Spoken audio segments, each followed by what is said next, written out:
FSN Radio. It's all about what's next. Go to financialsurvivalnetwork.com and sign up for your free weekly newsletter. You'll also get 3 free reports. The Financial Survival Network. It's all about what's next. Welcome, and you are listening to the Financial Survival Network. I'm Kerry Lutz, and today is 9/15/20. Well, we had a little bit of a pullback last week on the NASDAQ. It fell 2%. Is tech falling out of fashion? And what about Tesla? Is the bloom off the rose on Tesla? Let's find out. And also, what's going on with these option buyers, particularly SoftBank? Has it made its money and now it's fleeing? Let's find out more about it. Our good friend John Grace is with us now. And John, welcome back. So we had a little bit of a pullback for a couple of days and the market's picking up steam on Monday. What is going on here? Well, it's a good question, Kerry. I think it's a war between the bulls and the bears, and we're going to see who wins here. I mean, with the VIX rising so dramatically and that pullback, I think, maybe we get back to 3,500. Will we get beyond that? Possibly. I'm more concerned about us seeing the S&P get down to 2,100, which, of course, would be about a 41% loss. So what we're saying is we want to enjoy the upside, right? All of the melt up. But where I see investors really making some fatal errors potentially is not preparing for the downside. And I think that's where the credit or the effort should be as investors are not just looking to make money, but to see what they can do to avoid as much loss as they saw, as you know, back with February 19th to March 23rd. Many people were off over 35%. That's pretty significant. Suppose it happens again. Are you better prepared than you were the last time, or are you doing the same thing you were doing the last time? All right. So what are you supposed to do to protect yourself and not get caught flat-footed again, as you always do?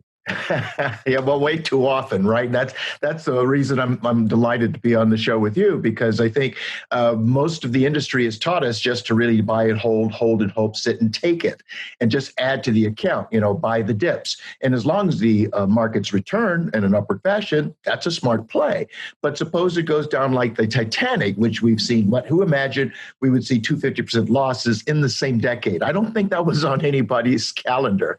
So what we've discovered is, instead of being passive investors, where, for example, in 2008, the average investor account probably had 5% cash, we like to see accounts that move to 60 to 100% cash throughout the year 2008. So that's kind of like risk off, if you will, getting out of risk assets into cash in a bad year, and then being prepared to get the other side of the equation correct.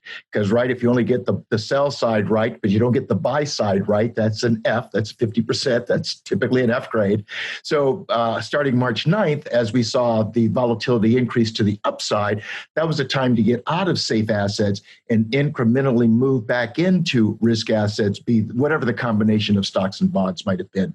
All right. So it's all easily said, but actually doing this, how many people really were prepared for the last dip?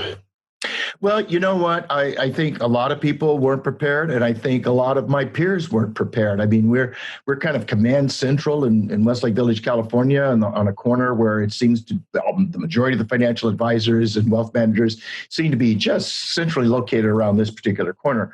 And when I saw my peers, we frankly looked like deer in the headlights. We didn't know quite what to do. We didn't know quite what to say. What I'm suggesting is, if you're trying to do it yourself, like I say, you can get one part of the trade right and the other part of the trade wrong, and then you miss the boat, right? So instead of our trying to do that work ourselves, we often use other companies that have been around since like the late 90s, where this is the work they do. They're looking at clients' accounts on behalf of the client, asking the question, is it risk on or is it risk off? Are we putting more fuel on this fire, or do we now see reason to put water on this fire? That's the work that I think some of these third-party managers do, where on behalf of the investors, the money is more actively managed as opposed to passively managed. As I say, instead of holding 5% cash and watching your share price plummet in 2008, you would have rather have seen shares moved into cash in a bad year and then back into risk assets in a good year. All right. Well, know what Yogi Berra said that prediction is really hard, especially when it's about the future. Well, he knew what he was talking about. I think we can all agree to that one. So are we going to make it here, or are we going to get another crash? What's your gut feel on it? My gut feel, Kerry, is that we're going to see some more pain before we see gain. The gain is coming, but I think the process is going to be through pain. And, the central banks would like us to believe that they are so powerful, including the Fed, that they have all the tools they need to put effectively some kind of a device on the wall. And that device is going to cool and warm the economy to keep everybody comfortable, right? But that's not the case. And what I think many of us miss is that the economy is really a function of the buying behavior of consumers. And if for any reason the consumer stops buying, there is little or nothing the government can do to compel you to change your practice at that particular time. So what I'm saying is, we're looking for the feds to save the day, to be the cavalry, if you will, as opposed to taking responsibility ourselves to look at, no matter if it goes up or down, how can I get all of the upside and what can I do to limit the downside? So the best thing we could do, I would submit, is, for example, go back to 2008. I know you don't want to, but why not? See how bad it got. Is your portfolio much different than it was then? Because if it's no different, when another 2008 shows up, whether it's 2 months or 2 years from now, your portfolio might do exactly the same. And many, as you know, Kerry, the market was off 37% for the year. Many portfolios passively managed were off over 40% at the same time frame. So we want to reduce that kind of exposure and see a loss of no more than 20%, as clients did in 2008. Some of our clients did in 2008 because they were better prepared. And then they saw a gain of over 20, 25%, 2009. That means they had more money in 2 years or less than most of us did in 4 years or more. In other words, it took the passive accounts in a very robust market to see the gains. It took longer for them to get back to even. We want to shorten that time frame every chance we can. All right. So what about the effect of COVID-19 on all this? What do you see it? What influence is it having on the market, or will it have? FSN Radio. It's all about what's next. Silver One Resources is an exploration and development company backed by strategic investors Eric Sprott and SSR Mining. At Silver One's Candelaria Mine project in Nevada, there is already a historic resource estimated at 127 million ounces of silver, which Silver One is developing and advancing. The company's Phoenix Silver project, located within the Arizona Silver Belt, is an early-stage exploration project on which native silver vein fragments have been discovered near surface. One grab sample assayed an astounding 14,688 ounces per ton. Yes, that's right, ounces, not grams. Silver One has tremendous exploration potential, is extremely leveraged to the price of silver, and is cashed up and poised to increase shareholder value. Silver One trades in New York under the ticker SLVRF and in Toronto under the ticker SVE. To learn more, go to silverone.com. That's silverone.com. The Financial Survival Network. It's all about what's next. It's having a huge influence on everything. I mean, I don't think we have yet really to get a chance to wrap our minds around all of the changes that we are going through in real time. I call it a disaster of epic proportions. And we don't know what's going to happen. I mean, we haven't even entered the second wave yet, right? But we know that it's coming.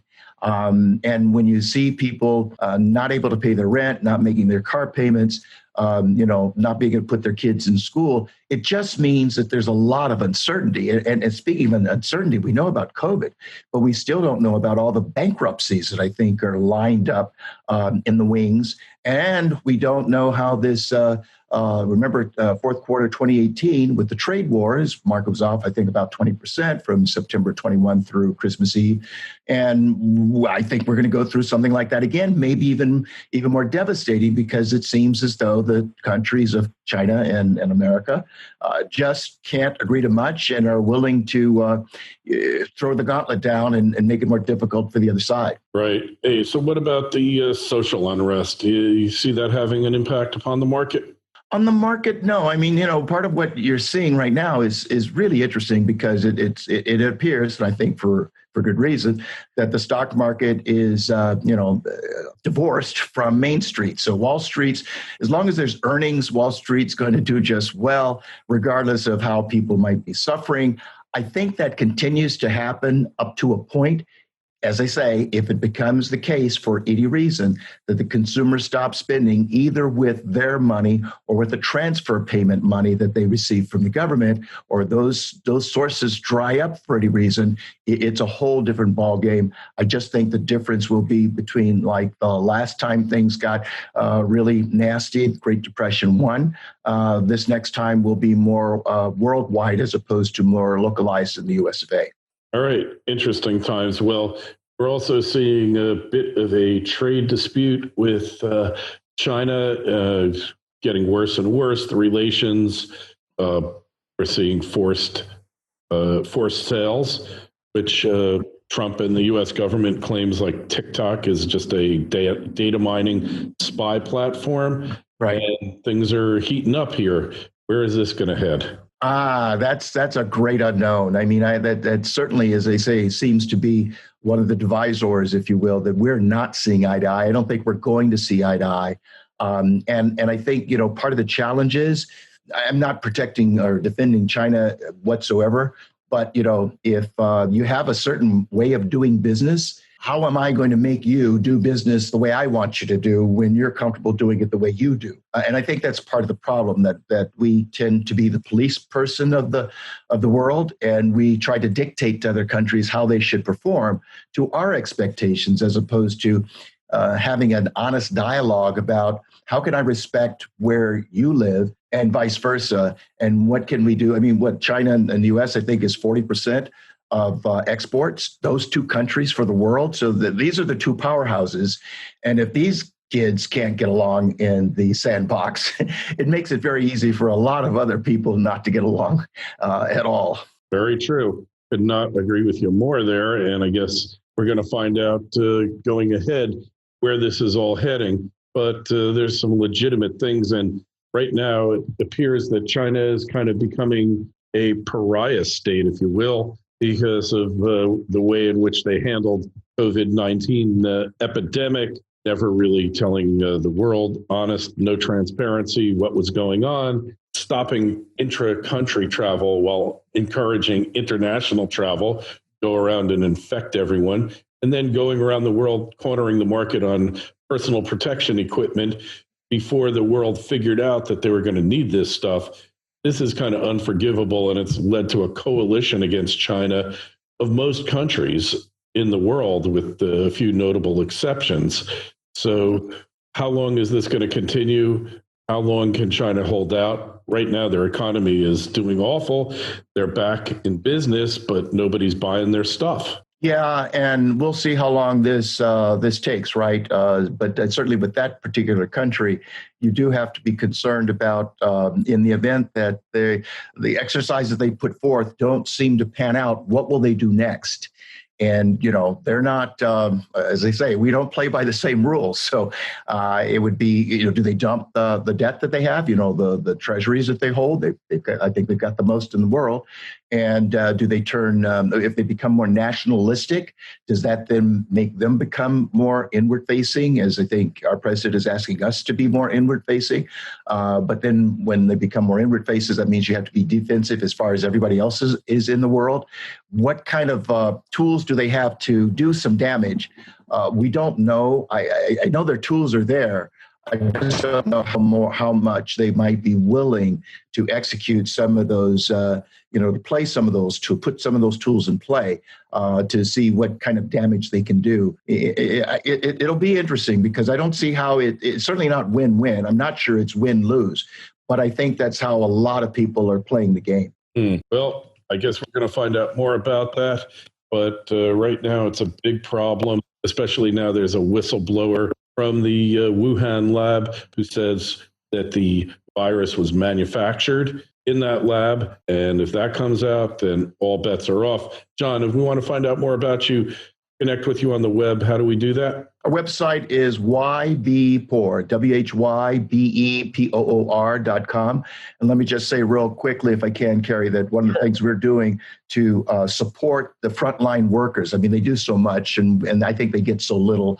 We are now doing free financial plans for any frontline worker. We'll spend 90 minutes with you to help you see, how to make work optional on your time frame, how much money you're going to need then. What happens in the event a breadwinner were to predecease the other breadwinner? Financially, you want that to be a non-event. And to the extent that there are children, how can we put a plan in place so you can see that Junior and Missy might graduate from college without Junior and Missy and mom and dad having any debt in the equation? So we're really pleased that this is a meaningful way in our minds of being able to say we support the frontline workers and we want them to do as well as they're trying to make sure that we do well. All right. Hey, John, that's a great thing. And any questions or comments for myself or John? Email us kl@kerrylutz.com, Twitter feed @KerryLutz, Facebook page, financialsurvivalnetwork.com. Hey, John, always a pleasure. You be well. We'll talk to you again soon. Look forward to it, Kerry.